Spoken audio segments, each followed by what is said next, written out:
I baked this bread for you, by the way. I don't know where you're staying. Let me ask you about this bread because this is, you see these people baking bread. Yeah, I see them. You see them on, I look at you as like one of the OG bread people. Thank you. And finally some respect. No, seriously. And then there's all these like people on TikTok. Like this is now a thing. Yeah. This is a thing now. It became a thing during COVID. And I remember watching Jake Gyllenhaal on Colbert being like, I'm a bread baker. And I was like, no, you're not. No, you're not. No, you're not. No, and you're as not. soon as you can go out of your house, you're buying bread again. You eat food out of a syringe.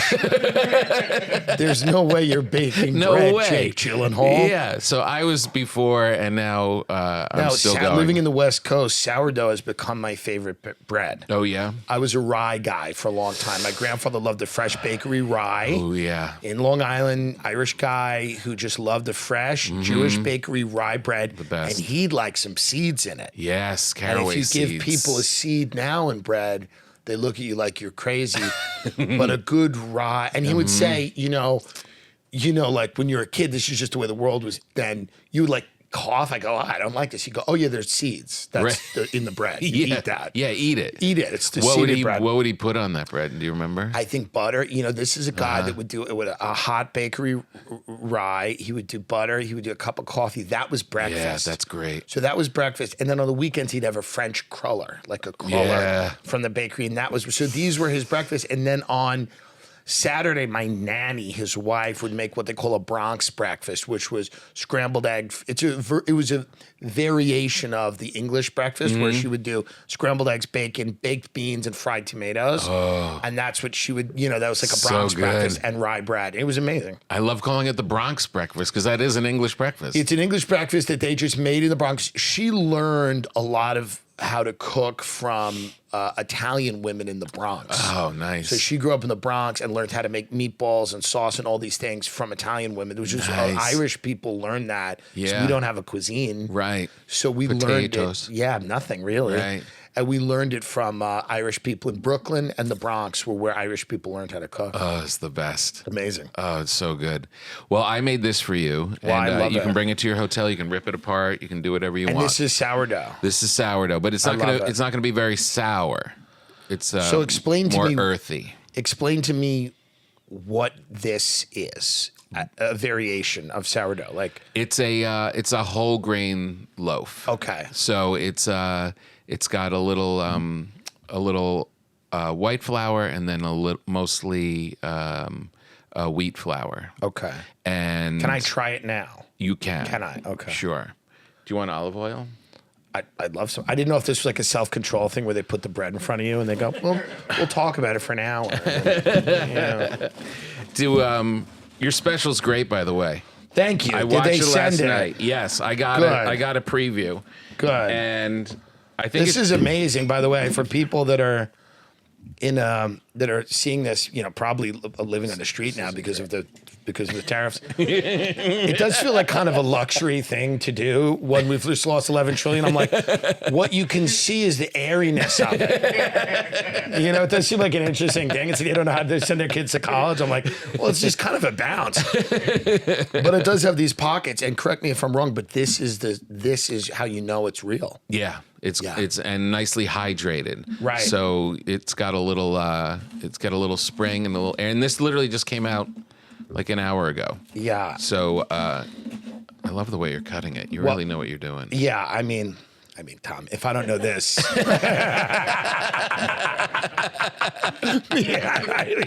love it. If I don't know bread, then something horrible's happened. You know what I mean? You might be my favorite guest ever. Yeah. No, it's a rare, you've never had bread? No, it's a rare disease that this has all happened. You have a very funny joke in your special about your father being unhappy and just yelling about you and your mom just being fat. No. I just work at a job I hate so I can get money, so I can get food for you and your fat mother. Well, it's a joke because it's like nowadays it feels like it's a one-sided thing where it's like kids have mental problems and then they say to their parents, I have mental issues. When we grew up, it was a two-sided thing. Right. Your parents would tell you their problems. Right. Like now it's like, it seems very kid-focused. Yeah. But especially boomers, they go, yeah, I have a horrible life. You think I wanted to live like this? Yeah. And you'd be like 9 years old sitting there in a station wagon in front of Blockbuster. They go, yeah, I didn't want to live like this at all. You think this is what we wanted? Right. And it's so interesting because that... It doesn't seem to happen as much now. No. It seems like it's a very one-sided thing. Yeah, just fielding the kids' problems. Right. And you could just kind of shut up about your stuff. This is amazing, by the way. This bread is as good as it gets. All right, this awesome. is killer bread. And how did you find the right mix, the starter? I started, a friend of mine gave me a starter, and my daughter started a starter for me like 12 years ago. And then I started researching flours. When I'm on the road, I would go to bakeries and just kind of like hang out and see what they've got and see what the stacks of flour were.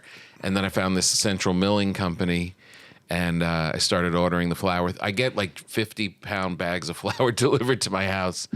And, when everyone talks about American wheat being manipulated, people go, you go to Italy, you go to people with gluten insensitivity, go to other countries and they have bread and it doesn't bother them. Is that something that's true, or is that something people say? Because I don't know. I think it's true. There's definitely things added to our bread, like commercial bread, that like if I have friends that have gluten kind of issues. Yes. And they're not celiac or anything, but they can eat my bread because there's only flour, water, salt, and yeast in this. Anything you get in a supermarket is going to have all this extra shit in it that's going to make you sick. Like, why, after centuries, when we show up, is bread bad? Right. Like, people have always been... So if you eat pure bread, you're fine. But with the flour, we have enriched flour in this country, which means that it's there's minerals added to it. And I saw a guy saying that that's the cause of us feeling like shit after we eat bread because you're using enriched flour. Wow. Where in Europe they don't. Yeah. So this is not enriched flour, so you should feel amazing after this. Well, that's a high bar. Amazing. But no, it's amazing. It tastes good.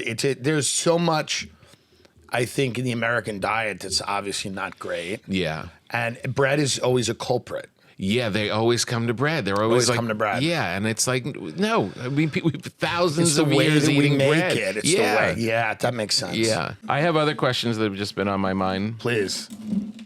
What dessert would you compare yourself to? What dessert? I'll tell you right now. A chocolate souffle, because you have to order it 20 minutes at the beginning. Yeah. It may not come as you want.